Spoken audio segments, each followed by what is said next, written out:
School സമയമാറ്റവുമായി ബന്ധപ്പെട്ട് school management പ്രതിനിധികളുമായി മന്ത്രി വി ശിവൻകുട്ടി ഇന്ന് ചർച്ച നടത്തും. വൈകിട്ട് 4:30 മന്ത്രിയുടെ ചേംബറിലാണ് യോഗം.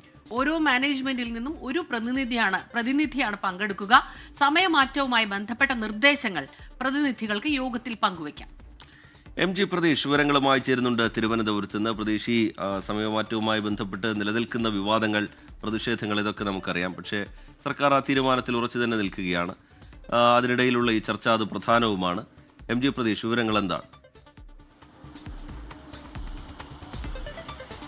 റിജിത്ത്, സ്കൂൾ സമയമാറ്റവുമായി ബന്ധപ്പെട്ട വിദ്യാഭ്യാസ വകുപ്പ് നിലപാടുമായി മുന്നോട്ട് പോവുകയാണ്. മുന്നോട്ട് പോകുന്ന ഘട്ടത്തിൽ കൂടിയാണ് ഇന്ന് സ്കൂൾ മാനേജ്മെന്റ് പ്രതിനിധികളുമായി വിദ്യാഭ്യാസ മന്ത്രി ചർച്ച നടത്തുന്നത്. വൈകിട്ട് 4:30 മന്ത്രിയുടെ ചേംബറിലാണ് കൂടിക്കാഴ്ച നടത്തുന്നത്. ഓരോ മാനേജ്മെന്റിൽ നിന്നും ഓരോ പ്രതിനിധികളാണ് ചർച്ചയിൽ പങ്കെടുക്കുന്നത്. പ്രധാനമായും ഈ മുസ്ലിം മതസംഘടനകൾ ഉൾപ്പെടെ ഈ ചർച്ചയിൽ പങ്കെടുക്കുന്നുണ്ട്. ഇതിൽ അവരുടെ നിലപാട് പ്രധാനമായും വിദ്യാഭ്യാസ വകുപ്പിനെ അറിയിക്കും. സമസ്ത ഉൾപ്പെടെയുള്ള സംഘടനകൾ സ്കൂൾ സമയമാറ്റത്തിൽ വലിയ പ്രതിഷേധം അറിയിച്ച പശ്ചാത്തലത്തിൽ കൂടിയാണ് വിദ്യാഭ്യാസ മന്ത്രി ചർച്ചയ്ക്ക് വിളിച്ചത്. ആ ചർച്ചയിൽ എടുക്കുന്ന തീരുമാനമായിരിക്കും ഏറ്റവും നിർണായകമാകുന്നത്. പക്ഷേ അപ്പോഴും സമയമാറ്റം അനിവാര്യമാണെന്ന നിലപാടിൽ തന്നെയാണ് വിദ്യാഭ്യാസ വകുപ്പ് ഉള്ളത്. സമസ്ത ഉൾപ്പെടെ അത് ഒരു പ്രതിഷേധത്തിലേക്ക് പോകുന്ന ഒരു സാഹചര്യം എത്തിയപ്പോഴാണ് സർക്കാർ ഒരു ചർച്ചയ്ക്ക് തയ്യാറായിട്ടുള്ളത്. പക്ഷേ ഹൈക്കോടതി നിർദ്ദേശപ്രകാരം 220 ദിവസം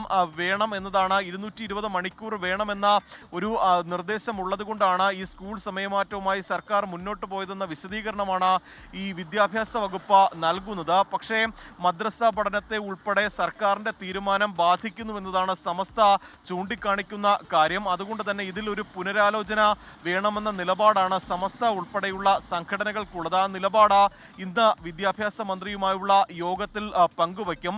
മാത്രമല്ല, ഈ സമയമാറ്റം സംബന്ധിച്ച് ഒരു പഠന റിപ്പോർട്ട് നേരത്തെ പുറത്തു വന്നിരുന്നു. ഈ പഠന റിപ്പോർട്ടിൽ ഭൂരിഭാഗം രക്ഷിതാക്കളും സ്കൂൾ സമയമാറ്റത്തെ പിന്തുണയ്ക്കുന്നുണ്ട്. പക്ഷേ ആ പഠന റിപ്പോർട്ട് 6 ജില്ലകളിൽ മാത്രം നടത്തിയ പഠന റിപ്പോർട്ടാണ് എന്നും അത് ഒരു സമ്പൂർണ്ണമല്ല എന്നുള്ള നിലപാടാണ് സമസ്തയ്ക്കുള്ളത്. ഈ നിലപാട് ഉൾപ്പെടെ സമസ്ത ഇന്നത്തെ യോഗത്തിൽ ഉന്നയിക്കുമെന്നതാണ് മനസ്സിലാക്കാൻ കഴിയുന്ന കാര്യം. എന്തായാലും ഈ യോഗം സംബന്ധിച്ച ഈ ഒരു തീരുമാനം വിദ്യാഭ്യാസ വകുപ്പ് എടുക്കും. അതിനുശേഷമായിരിക്കും ഇക്കാര്യത്തിൽ ഒരു അന്തിമ തീരുമാനം ഉണ്ടാവുക.